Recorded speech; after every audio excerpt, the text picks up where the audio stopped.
पिता पुत्र पवित्र आत्मा नाम रे thank you Jesus praise you Jesus hallelujah hallelujah praise you Lord hallelujah hallelujah hallelujah hallelujah hallelujah hallelujah thank you Lord praise you Lord hallelujah. ख्रीष्ट प्रेम रे प्रिय बंधु आमे मनीष ईश्वरंकर सृष्टि प्रधान सृष्टि तेबे आम भितरे केते गुड़ाए स्वतंत्रता अच्छे।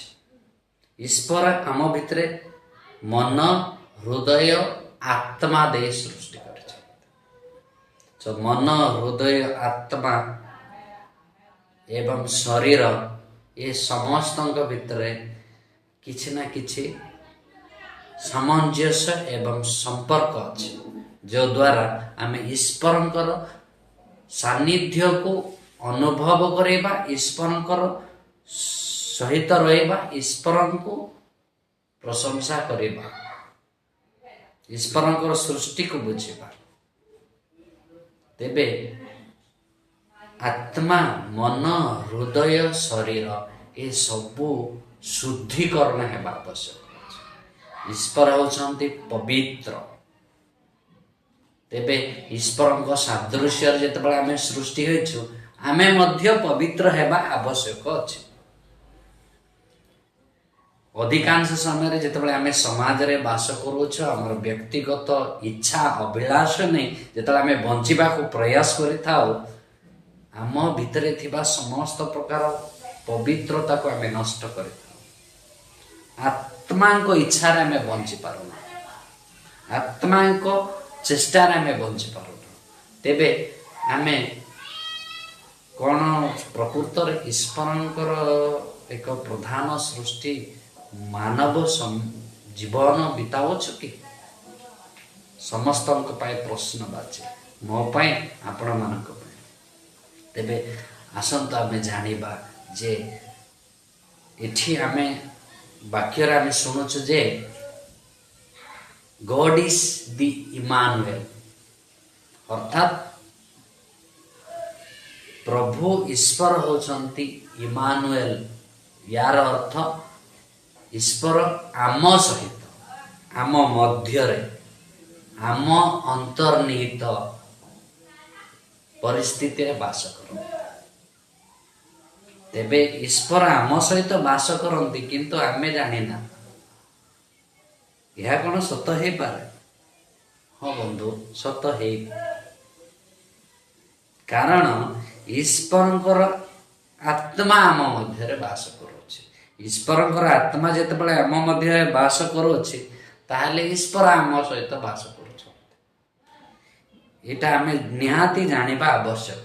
अधिकांश समय ये सब आमे जानिना विवेचना करिना बट जेतेबेले आमे प्रार्थना उपवास रे रत रहू ए प्रकार अनुभव आम शरीर मध्य को आसी थाए आम आत्मा मध्य को आसी थाए आम हृदय मध्य को आसी थाए। जेबे आपण माने प्रार्थना जप तपरे बितेबे उपवास प्रार्थना करेबे ए प्रकार अनुभव निहाती आपण माने करेबे। तेबे आसंता आमे शिखिबा बाइबल रो को वाक्य रे यह कहा जाए प्रथम कोरिन्थिय 1 Corinthians chapter 6 verse 19 प्रथम कोरिन्थिय तार 6 अध्याय 19 वाक्य Do you not know that your body is a temple of the Holy Spirit within you? आपण माने जानती नाही कि आपणकर मंदिर होची पवित्र आत्मांकर वासस्थली when you have from God that you are not your own यह आपण ईश्वरंकट पाई अछंती एटा आपणकर निजर नाही and for you were bought with a price आपणकर यह आत्मा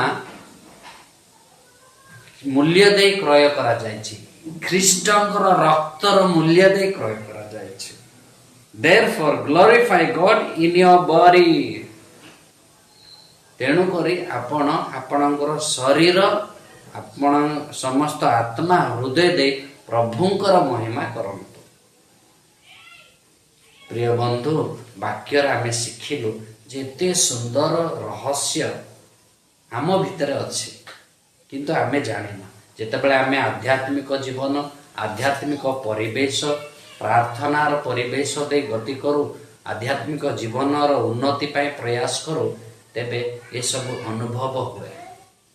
ପ୍ରିୟ ବନ୍ଧୁ, ଆମେ ଜାଣିବା, ଶିଖିବା ଆଉ ଏ ରହସ୍ୟକୁ ବୁଝିବା। ଆସନ୍ତୁ ଆମେ ଏଥିପାଇଁ ପ୍ରାର୍ଥନା କରିବା। ପ୍ରିୟତମ ପ୍ରଭୁ, ଏତେବେଳେ ଆମେ ବିଶ୍ୱାସ କରୁଅଛୁ ତୁମରି ଆତ୍ମା ଦ୍ୱାରା ଆମମାନଙ୍କୁ ସମସ୍ତ ବିଷୟ ଶିଖାଇଅଛ। ଏତେବେଳେ ଆମେ ବିଶେଷ କରି ପ୍ରାର୍ଥନା କରୁଅଛୁ ଆମମାନଙ୍କୁ ତୁମରି ଆତ୍ମା ଦିଅ, ସବୁବେଳେ ଆଧ୍ୟାତ୍ମିକ ଜୀବନ ବଞ୍ଚିବା ପାଇଁ ଆମମାନଙ୍କୁ ଆଶୀର୍ବାଦ ପ୍ରଦାନ କର, ଯଦ୍ୱାରା ତୁମରି ଶକ୍ତି, ତୁମରି ସାମର୍ଥ୍ୟ, ତୁମରି ମହାନତାକୁ ବୁଝି ତୁମରି ଉପସ୍ଥିତି ଆମ ଜୀବନରେ ଅଛି ଏହା ବୁଝି ଯେପରି ଆମେ ତୁମରି ପବିତ୍ରତା ପାଇଁ ବଞ୍ଚିପାରିବୁ, ତୁମରି ମହିମା ପାଇଁ ବଞ୍ଚିପାରିବା ପାଇଁ ସେଥିପାଇଁ ଆମକୁ ଆଶୀର୍ବାଦ କର। ଏ ସକଳ ପ୍ରାର୍ଥନା ତୁମ ନାମ, ତୁମର ପ୍ରିୟ ପୁତ୍ର ଯୀଶୁ ନାମରେ ମାଗୁଅଛୁ। Amen. Thank you Jesus. Praise Jesus. Hallelujah.